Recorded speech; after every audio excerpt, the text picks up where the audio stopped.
Assalamualaikum warahmatullahi wabarakatuh. Perkenalkan, kami dari kelompok 5 TPGB akan mempresentasikan mengenai hasil CV dan penerapannya pada produk pisang nugget Banasik. Yang pertama adalah pembentukan tim hasil CV. Tim hasil CV bertugas untuk SSOP, membuat rencana hasil CV, mengimplementasikan hasil CV, dan melakukan verifikasi. Tim hasil CV terdiri dari beberapa karyawan dan berbagai departemen yang ada di perusahaan. Yang pertama adalah ketua, yaitu saya sendiri, Regina Ani Susilo. Yang kedua adalah anggota staf QC Naryani, anggota staf engineering Zakia Fortunada Asgas, anggota staf ahli mikrobiologi Dina Ayu Lestari, dan anggota staf produksi Bayu Aditya Kurniawan. Lalu ada deskripsi produk. Nama produknya adalah Banasik, yaitu banana nugget asli. Komposisi produk yaitu pisang, tepung terigu cangka, air, tepung panir, dan selai berbagai varian rasa. Cara penyimpanan, disimpan di ruangan tertutup di suhu ruang ataupun suhu refrigerator. Cara distribusi yaitu dititipkan pada toko-toko kecil dan memanfaatkan media sosial sebagai media promosi dan pemasaran. Cara penyajian, adonan digoreng hingga berwarna kuning keemasan dengan metode deep fat frying. Masa kadaluarsa yaitu 1 hari di suhu ruang dan 1 minggu di suhu refrigerator. Sasaran konsumen adalah target utamanya mahasiswa karena berada di lingkungan kampus dan juga masyarakat umum. Selanjutnya adalah penentuan penggunaan produk. Produk Banasik mempunyai segmen pasar untuk mahasiswa dan masyarakat umum. Nah, produk kami itu digoreng terlebih dahulu dengan menggunakan metode deep fat frying hingga berwarna kuning keemasan dan diolesi selai berbagai varian rasa. Setelah itu dapat dikonsumsi. Untuk lebih jelasnya bisa dilihat pada diagram alur proses pembuatan. Bahan baku utama yang digunakan adalah pisang. Pisang kemudian dibersihkan dan dikupas lalu dipotong menjadi 2 bagian. Setelah itu pisang disisihkan, lalu terjadi pencampuran di sini adalah tepung terigu dan air yang menjadi adonan butter. Kemudian adanya pelapisan atau coating pelapisan di sini, yakni pisang yang sudah dipotong dilapisi dengan adonan butter, kemudian diangkat dan dilapisi kembali dengan menggunakan tepung panir. Lalu kemudian digoreng dengan menggunakan metode deep fat frying dengan menggunakan media minyak goreng. Setelah itu diolesi dengan selai berbagai varian rasa dan setelah itu pisang siap untuk dikonsumsi. Selanjutnya ada analisis bahaya.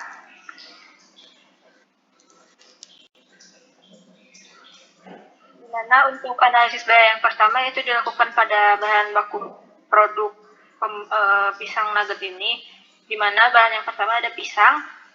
Bahayanya dari biologi yaitu kapang, dari fisiknya itu benda asing, dengan resiko penilaian bahayanya dalam tingkat yang sedang untuk biologi dan dalam tingkat yang rendah untuk fisik. Bahan selanjutnya itu tepung terigu, di mana bahayanya itu ada bahaya biologi berupa kapang, bahaya kimia berupa pemutih dan juga aflatoksin, dan bahaya fisik berupa benda asing seperti kerikil dan juga debu. Untuk resiko penilaiannya pada bahaya biologi memiliki tingkat penilaian yang rendah, kimia juga rendah, dan untuk penilaian fisiknya juga rendah. Bahan selanjutnya ada air, di mana bahaya dari air ini terdapat bakteri E. coli. Dari biologinya, untuk kimianya ada favorit, dan untuk fisiknya ada berupa warna air yang tidak jenuh dan juga benda-benda asing seperti debu dan juga pasir. Untuk penilaian resikonya, untuk masing-masing bahaya semuanya sama yaitu rendah. Selanjutnya ada tepung panir, di mana tepung panir ini memiliki bahaya berupa biologi yaitu kapang dan juga fisik benda asing seperti kerikil dan juga debu. Dan untuk resiko penilaian bahayanya sendiri memiliki tingkat yang rendah dua-duanya. Bahan selanjutnya itu selai coklat, di mana selai coklat yang digunakan di sini itu selai coklat, strawberry, chocolate, green tea, dan juga keju. Untuk bahaya dari selai yang digunakan ada biologinya berupa kapang dan juga mikroba patogen. Untuk fisiknya ada benda asing seperti debu dan juga kotoran. Di mana untuk penilaian resiko biologinya dalam tingkat yang sedang, dan untuk resiko bahaya fisiknya dalam tingkat yang rendah. Selanjutnya minyak goreng, di mana minyak goreng ini memiliki bahaya kimia, yaitu ada kandungan free fatty acidnya, dan juga fisiknya berupa benda asing seperti debu dan juga kotoran, dengan tingkat resiko bahayanya sama-sama rendah. Dan yang selanjutnya itu kemasan plastik mika, di mana bahannya terdapat monomer plastik berupa kimia, dan juga fisiknya yaitu terdapat debu, kotoran, dan juga staples dari lingkungan. Untuk resiko penilaian bahayanya, keduanya memiliki tingkat bahaya yang rendah.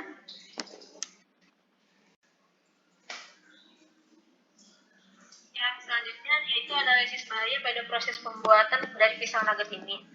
Untuk tahapan proses yang pertama yaitu penerimaan bahan baku, dia memiliki bahaya fisik berupa benda asing.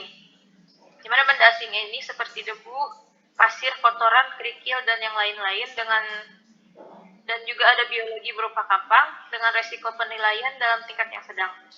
Selanjutnya ada pengupasan kulit pisang dan juga pemotongan pisang. Bahayanya yaitu bahaya fisik berupa kontaminasi silang dari alat, kotoran, dan juga debu yang ada pada lingkungan dengan resiko penilaian yang rendah. Selanjutnya ada pencampuran adonan butter, di mana bahaya pada pencampuran ini ada fisik berupa kontaminasi silang dari lingkungan, kemudian ada kimia berupa kaporit pada air, dan juga pemutih pada tepung terigu yang digunakan. Dan untuk biologinya ada jamur pada tepung terigu dan juga bakteri E. coli pada air. Dengan resiko penilaian bahayanya yaitu dalam tingkat yang rendah.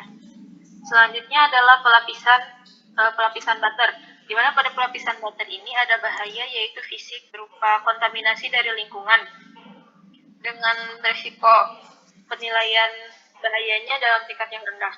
Selanjutnya ada pelapisan breeding. Pada pelapisan breeding ini bahayanya yaitu bahaya fisik berupa kontaminasi silang dari lingkungan dan juga dari biologi berupa jamur dan juga tepung panir, di mana pada pelapisan breeding ini memiliki resiko penilaian dalam tingkat yang rendah. Yang selanjutnya itu ada proses penggorengan. Pada proses penggorengan ini bahayanya berupa bahaya fisik yaitu kontaminasi silang dari lingkungan dan juga bahaya kimia yaitu kandungan FFA yang ada pada minyaknya. Dengan resiko penilaian pada tingkat yang rendah. Selanjutnya yaitu pengolesan selai, di mana pengolesan selai ini memiliki bahaya berupa fisik yaitu debu dari udara dan juga kotoran yang dari lingkungan. Kemudian biologi yaitu jamur pada selai dan juga mikroba-mikroba patogen dengan resiko penilaian bahayanya dalam tingkat yang sedang. Dan tahap terakhir yaitu pengemasan, di mana pengemasan ini memiliki bahaya fisik berupa kotoran, debu, dan juga segala macam yang ada di lingkungan.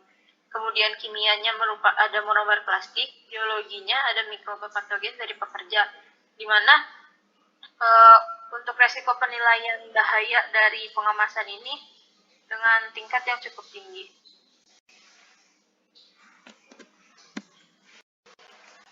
Kendali kritis CCP. Pada tabel 4 hasil penetapan CCP produk pisang nugget Banasik, pada tahapan proses penerimaan bahan baku itu termasuk CCP. Pengupasan kulit dan pemotongan pisang itu bukan CCP.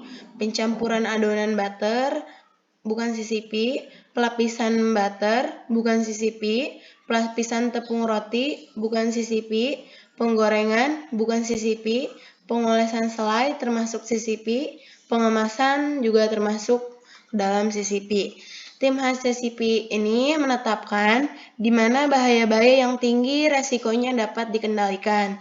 CCP diidentifikasi dengan menggunakan pengetahuan tentang proses produksi dan semua potensi bahaya dan signifikasi bahaya dari analisis bahaya serta tindakan pencegahan yang ditetapkan. Untuk membantu menemukan di mana seharusnya CCP yang benar, digunakanlah diagram pohon keputusan CCP, yang dimana bisa disebut CCP Decision Tree.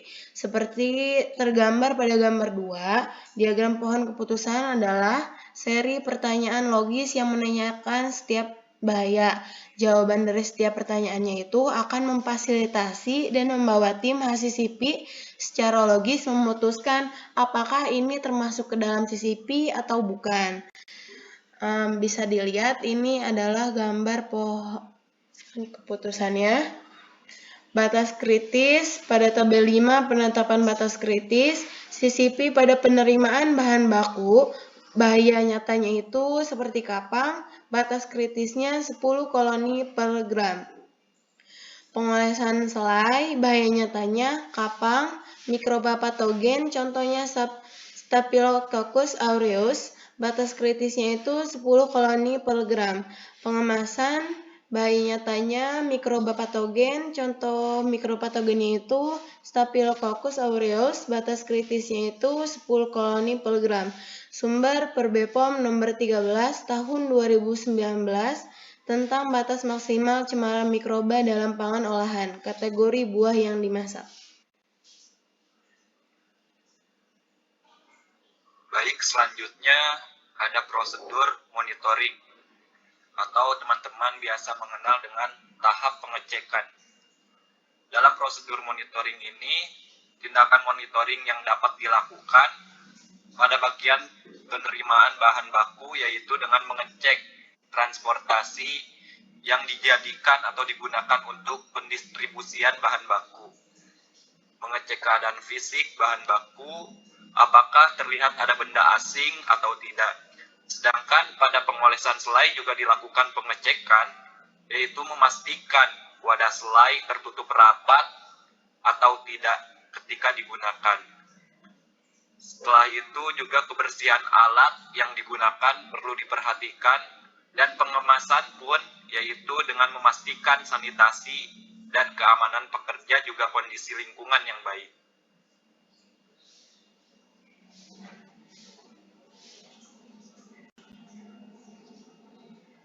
Next. Baik, untuk selanjutnya ada tindakan koreksi atau teman-teman bisa juga mengenalnya dengan penyeleksian. Tindakan koreksi atas penyimpangan yang terjadi adalah bahan baku akan dikembalikan kepada supplier. Adapun pada pengolesan selai ini yaitu selai yang sudah tidak layak dan terkontaminasi tidak akan digunakan kembali. Sedangkan pada pengemasan yaitu pisang nugget yang berkontak langsung dengan pekerja seperti melalui kulit tanpa sarung tangan, maka akan langsung dipisahkan dan tidak jadi dikemas. Untuk selanjutnya kita beralih ke prosedur verifikasi. Verifikasi internal di perusahaan dilakukan oleh tim HACCP untuk memastikan bahwa proses telah sesuai dengan HACCP plan. Sedangkan verifikasi eksternal dilakukan 1 tahun sekali yang dilakukan dengan mengajukan surat ke dinas terkait untuk mendapatkan sertifikasi. Prosedur verifikasi yang diterapkan ini yaitu pada penerimaan bahan baku dilakukan pengecekan seperti yang sudah dibahas tadi, dilakukan pengecekan baik dalam mengolesi selai, dalam bahan bakunya maupun dalam pengemasannya, serta kondisi fisik dan organoleptik selai oleh staf QC. Dan pada pengemasan dengan mengecek dan memastikan atributnya dan sanitasi pekerja juga keadaan lingkungan sekitar. Selain itu mengadakan pelatihan tentang higienitas.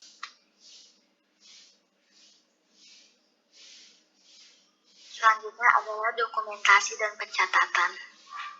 Dokumen atau rekaman data adalah bukti tertulis bahwa satu tindakan telah dilakukan. Dengan telah disusunnya sistem dokumentasi, maka selesailah penyusunan rencana HACCP, penentuan CCP, penentuan batas kritis, penetapan prosedur monitoring, penetapan tindakan koreksi, serta penentuan prosedur verifikasi dan dokumentasi yang baik selanjutnya dituangkan dalam tabel HACCP Plan. Tabel HACCP Plan untuk produksi pisang nugget banasik dapat dilihat pada tabel 6. Nah, di sini dijelasin bahwa tabel HACCP Plan produksi pisang nugget banasik melalui 3 tahapan proses SMP. Yang pertama penerimaan bahan baku pisang, yang kedua proses pengolesan selai, dan yang ketiga pengemasan. Pada penerimaan bahan baku pisang, batasan kritisnya tidak ada kotoran benda asing pada pisang. Jaminan supaya per BPOM kapang 10 koloni per gram. Begitupun dengan prosedur monitoring meliputi what, how, where, when, tindakan koreksi, verifikasi, dokumentasi, dan record.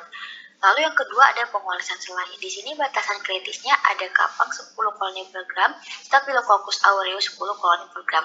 Begitupun dengan prosedur monitoringnya meliputi what, how, where, when, tindakan koreksi, verifikasi, dan dokumentasi dan record. Dan terakhir adalah pengemasan. Batasan kritisnya di sini ada mikroba patogen dari pekerja per BPOM Staphylococcus aureus 10 koloni per gram. Prosedur monitoringnya meliputi what, how, where, when, tindakan koreksinya memastikan atribut pekerja mengatur pelatihan hygiene, verifikasi, dan dokumentasi dan record. Terima kasih, sekian presentasi dari kelompok kami, kurang lebihnya mohon dimaafkan. Assalamualaikum warahmatullahi wabarakatuh.